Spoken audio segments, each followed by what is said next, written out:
Hey everyone, good to see you again. This week we're going to talk about creating the outline for your paper. All right, and the outline really is an important step in developing this paper. It really is the skeleton of your paper, right? So imagine you're looking at a full form body and you want to know what's holding this whole thing together, right? And if you could visualize inside of there, or visualize a scary movie, you could sort of see the skeleton underneath it. Maybe that's a cheesy metaphor, but you get the idea. Really, the outline is sort of the main building blocks that you're going to build this paper upon. And by developing an outline fairly early on in the process, it's going to help you be very focused, and you're going to write, to the point. You're going to think about the points you're going to cover in the paper. You're going to outline them, and then you're going to begin to fill in put the meat on the bone, so to speak, so it's no longer just this ugly skeleton. All right, so developing an outline is an important step of the paper, and what I thought I would do this week is just sort of create just kind of a template for you to kind of think about what should be in there, and then kind of go through and tell you my thought process, how I would go about developing this outline to meet the aims of this paper. All right. So first thing I want you to do is let's take a look at the course syllabus, and you'll see here that it really has prescribed some of the main ideas that I think you can and should use for part of your outline. Okay, so it has 5 main topics that you're going to cover in this paper, 5 main areas that you're going to cover. So the first is the identification and exploration of key course concepts. Now last week you guys actually did some work on this. You guys started a laundry list along 3 main areas, right? Bible theology, ministry practice, and personal growth. So you've already done some of the thought work in that, right? Now the next section here is for you actually to do your reflections on biblical and theological studies. So you want to think about some of those key ideas that you identified, those Bible and theology ideas that you identified last week, and to think about what are the most significant concepts you learned, and then to provide a detailed descriptive analysis of each of these 2 categories. Okay, so this section here you might title, Reflection on Biblical Studies and Theology, and then have Biblical Studies and Theology. And hopefully you guys are far enough along now where you know the difference between biblical studies and theological studies, right? Biblical studies is when you're looking at the text, when you're looking at background issues, you're looking at characters, narrative, those kinds of things. Theology is when you sort of step back a little and sort of come up with concepts that are not just from one text, although that would be called biblical theology, but sort of theologizing about Scripture, if you will. So Christology isn't just based on one narrative or one story of Jesus. It's really sort of painting a big picture to come up with, our doctrine, our theology of Jesus, right? So make sure you have those separate, right? It's integrated, we know, of course, but you can outline those separately. And then under each of those, right, you might have some specific concepts. So biblical studies, you might have some Old Testament, you might have some New Testament, you might break it down into terms of different areas, right? Wisdom literature, historical narrative, right? Gospels, Pauline epistles, right? And then under theology, you might break it down under some of the classic kind of systematic theology, the way that we look at it, pneumatology, Christology, eschatology, those sorts of things, all right? So that's a way that you could do that first section there, right? So I have 2 main points, right? So point A would be reflections on Bible theology, and then under Bible you might have these different sections. Theology, there's different sections, okay? And again, when you're doing an outline, it's going to be something like, Roman numeral 1, large capital A, numeral or letter 1, small a. Okay, so you're going to kind of use that standard Roman numeral letters indentation format. And if your settings in Word actually should already do that for you, so it shouldn't be something you have to create from scratch. Typically when you use the outline function, when you use the number, every time you hit a tab, it will automatically go in there. And if you're not sure how to do that, go into the settings. There's different setting options actually that will do like Roman numerals or standard numerals. So it's a good skill to learn. It'll help you create a nice outline here. Okay, the next major section here from the course syllabus is going to be the reflections on ministry practice.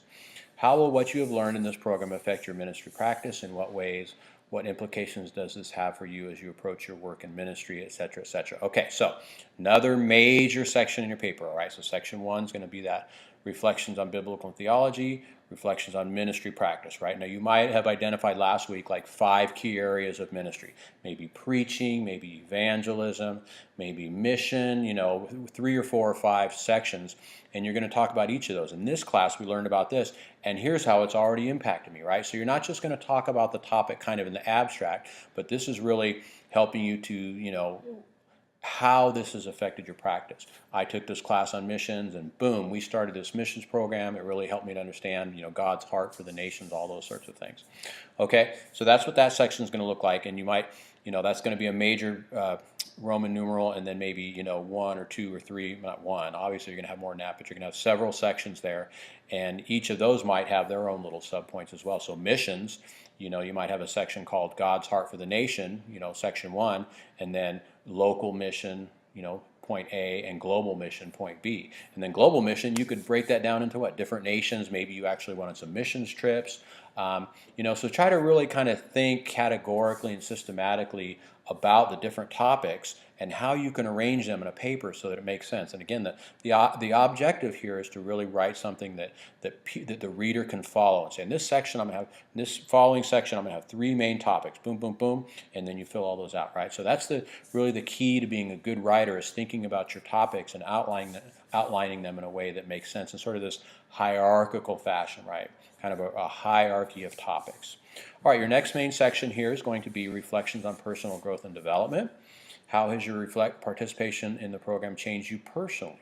What do you think led to this change? What aspects of the program facilitated your personal and spiritual development? All right, so that's going to be your major topic, right? Your major Roman numeral. And then you might list out some specific areas of personal growth.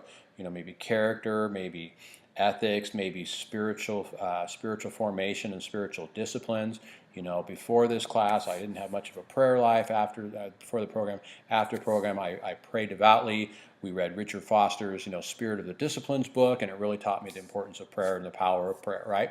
Okay, so you're going to talk about some of those main areas that you learn in terms of personal growth and development, the leadership development, right?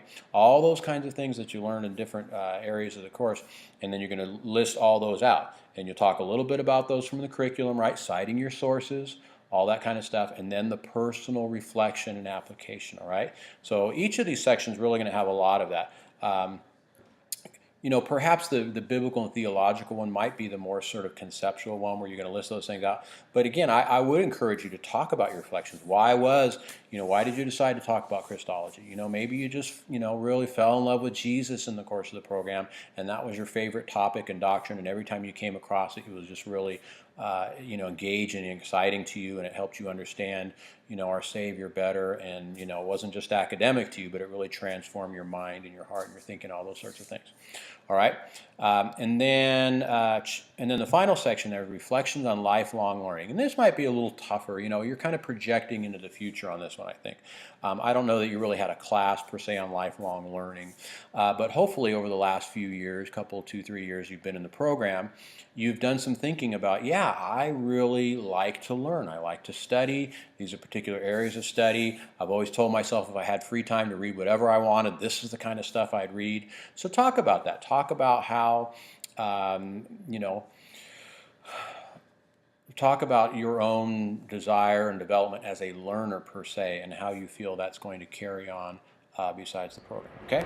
All right, so that's kind of the real meat of this paper, is to think through each of those areas, to fill them in, right, in sort of this hierarchical area. And then, of course, in your outline, you're going to have some other kind of, housekeeping things, right? So you're going to have your introduction and your thesis, right? So we worked on that a few weeks ago. So make sure that's the very first section in there, right? Introduction, that should be bullet point 1 or Roman numeral 1, right? In your introduction, and then just don't put your introduction in this outline here, but you're going to say introduction, and then any main subpoints under that introduction, one of those should be your thesis statement. I would say for the outline, go ahead and include your thesis. For the other students that are reading and reviewing it, at least they kind of know, okay, this is the main point that this person's trying to make in the paper, all right?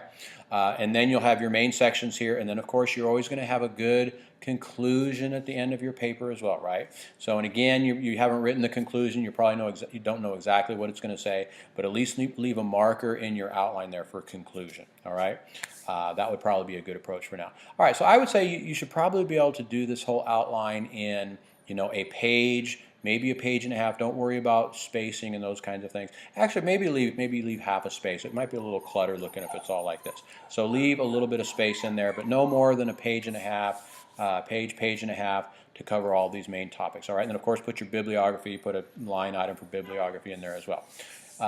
So that's about it. Obviously, everybody's outline is going to look a little different, but they should all have these main components. Feel free to, that's my dog. Hey, would you just relax there, doggy? That's Chalupa. He's getting all excited.